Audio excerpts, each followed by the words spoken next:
ये श्रम्भेश्वर महादेव जो नाम है,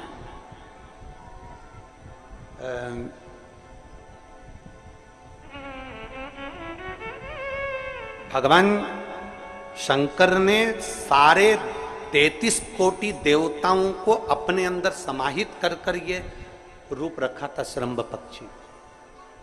33 कोटि देवता। मान लो आपके ग्रह अनुकूल नहीं चल रहे हो, कोई कह दे कि मंगल बेकार है, कोई कहे शनि बेकार है, कोई कहे रवि बेकार है, कोई कहे बुध बेकार है, कोई के गुरु बेकार है, कोई के शनि बेकार, कोई के ये बेकार, कोई के तुम्हारा ग्रह बेकार चल रहा है, तुम्हारी किस्मत बेकार चल रही है, तुम्हारा भाग्य बेकार चल रहा है।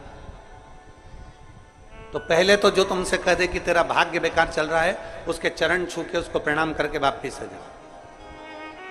क्यों?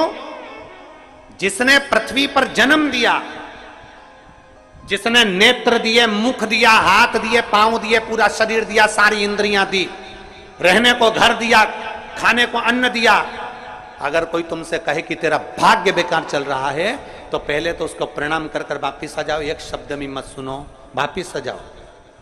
क्योंकि दुनिया में आप सबसे ज्यादा भाग्यशाली हो जो भगवान ने आपको पृथ्वी पर पैदा करा।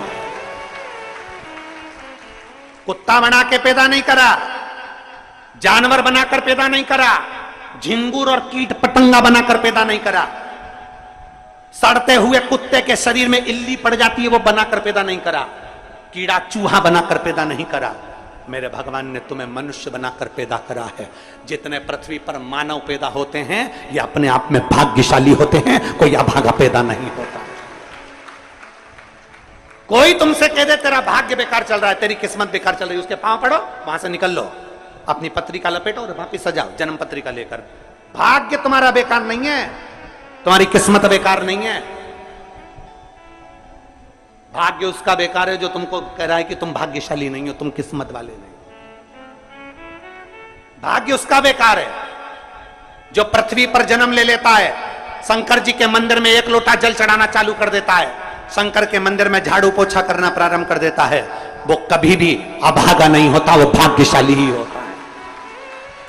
वो अभागा नहीं है, वो भाग्यशाली है। और जितने पृथ्वी पर मनुष्य जन्म है, चाहे वो छोटे से छोटा, बड़े से बड़ा, आपका हाथ पैर शरीर सब भगवान ने दिया है, आपको करोड़पति बनाकर पैदा करा है, फिर भी आप अपने आप को अगर अभागा समझते हो तो आपके ऊपर है। किस्मत वाले हो, करोड़पति बनाकर भेजा है।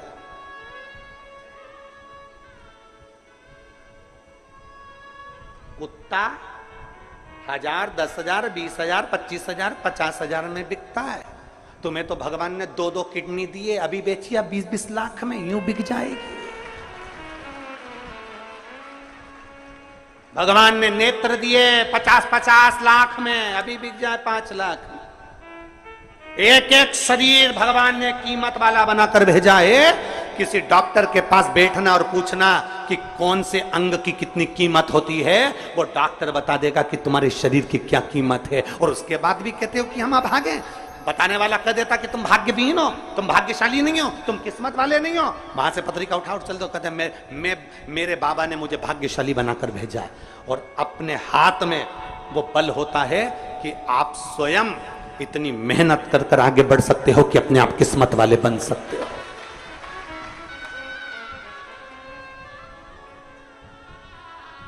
अपने आप। और हम तो बाबा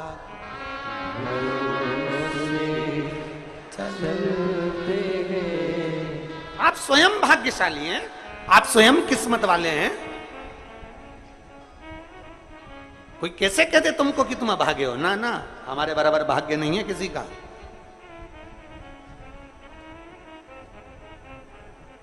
तुम्हारी ग्रह खराब है, तुम्हारे ग्रह खराब है। शंभेश्वर महादेव का नाम 7 कनेर के पुष्प, कितने? 7 कनेर मालूम है? ये रोड पर जो जाते हो डिवाइडर में पीला पीला फूल लंबा, जो कि पशु पक्षी कोई नहीं खाता, जहरीला फूल माना जाता है। कनेर के 7 फूल, एक बेलपत्र। जिस समय पर कनेर का फूल बेलपत्र के साथ चढ़ाया जाएगा तो 7 कनेर के पुष्प सीधी बेलपत्र पर आपको रखना, 2-3 प्रदोष कर कर देखना। अगर कोई आपसे कहे कि आपका भाग्य ठीक नहीं चल रहा, आपकी किस्मत ठीक नहीं चल रही, आपके ग्रह ठीक नहीं चल रहा है, आप भाग्यशाली नहीं हो, पहले तुम वहां से उठ जाओ, उसके बाद में देवाधिदेव महादेव के पास 7 कनेर के पुष्प एक बेलपत्र में रखकर नंदीश्वर के पास में बैठकर श्री शिवाय नमस्तुभ्यम बोलकर अशोक सुंदरी वाली जगह पर स्पर्श कराकर भगवान शंकर पर 7 फूल के साथ बेलपत्री की डंडी अशोक सुंदरी की साइड हो, ऐसा स्मरण करते हुए शिव को समर्पित कर दे। वही बेलपत्री 5 बार नमः शिवाय या पंचाक्षर मंत्र, षडाक्षर मंत्र या श्री शिवाय नमस्तुभ्यम बोलकर वही बेलपत्री 3 प्रदोष, 4 प्रदोष, 5 प्रदोष, 2 प्रदोष, जितने प्रदोष आप चढ़ा रहे हैं प्रदोष काल में, वो बेलपत्री लाकर अपने कक्ष में अपने पूजन वाले स्थान पर रखते जाओ। एक बेलपत्री एक प्रदोष पर लाओगे, अगला प्रदोष आएगा, कितना अंतर पड़ता है आपके भाग्य बदलने में, आपको खुद मालूम पड़ जाएगा कि आपकी किस्मत कैसे बदल गई। मेहनत आपको करना है, परिश्रम आपको करना है, लगन आपको लगाना है, और बेलपत्री और कनेर का पुष्प शिव को चढ़ाना।